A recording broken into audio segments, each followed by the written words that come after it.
doing? Huge honor to be here with you today. So grateful for everyone who's come out, regardless of what campaign you are with. We are all on the same team, focused on defeating Donald Trump in November of 2020. And for the Beto supporters out there, to these extraordinary volunteers, to our team and to our staff, the folks who camped out last night, made these homemade signs, built a boat. And I was wondering why they built a boat. But then I thought maybe that is the boat on which we arrived in this campaign. And now that we're here to the very end, in it to win it, we're going to burn that boat down because there's no going back.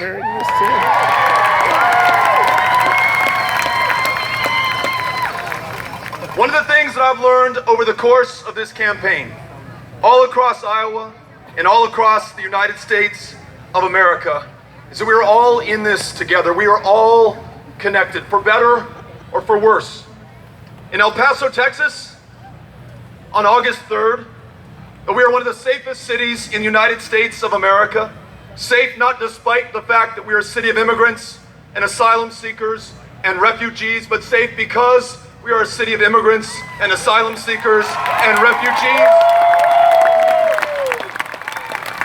There was nothing so safe or so special about us that could disconnect us from a country that is violent and is founded in a racism that is still with us today in 2019. A violence and a racism welcomed out into the open by President Donald Trump and directed at our community. 22 killed in a Walmart on the Saturday before school started by a gentleman who had an AK-47, a weapon designed for war, to kill people as effectively, as efficiently, and as great a number as possible. And that's exactly what he did, fueled by that hatred and that racism directed by this president. Weeks later, we found ourselves in Canton and Forest, Mississippi, the sites of the largest single-state ICE raid in the history of this country. Those communities of immigrants working in chicken processing plants, one of the toughest, shittiest jobs available in the United States of America, rounded up like animals, separated from their kids, all of this done in all of our names. And in Pacific Junction, in this state, meeting with those in a community that had never meaningfully flooded before this year, to learn that every single one of their homes was underwater, to visit with farmers who the stored soybeans in their bins burst the sides as they soaked up the water, unable to find markets that have been closed to them by this president. For better or for worse, we are connected to climate change. We are connected to these disastrous trade policies. We are connected to the violence and racism in this country. But for better, we are all connected to one another and to the solutions. The people of El Paso, Texas, are the ones who gave me voice to say, hell yes, we're going to buy back every AR-15 and AK-47 in this country, to get those off the streets and out of our homes, so that no one ever has to fear that again.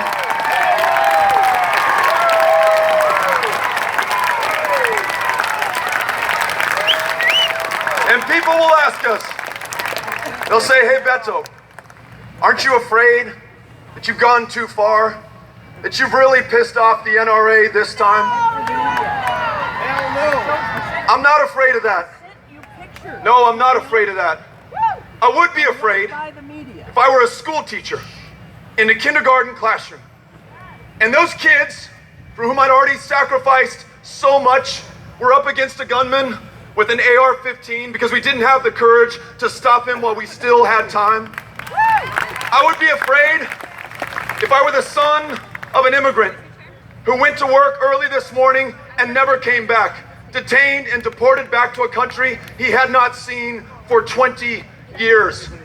I would be afraid if I were one of those farmers here in Iowa who had seen those markets closed to me, unable to get out of debt or to pass that farm on to my daughter or to my son. I would be afraid if I was a trans woman of color who could be killed with complete impunity in this country right now with no one to follow up or investigate?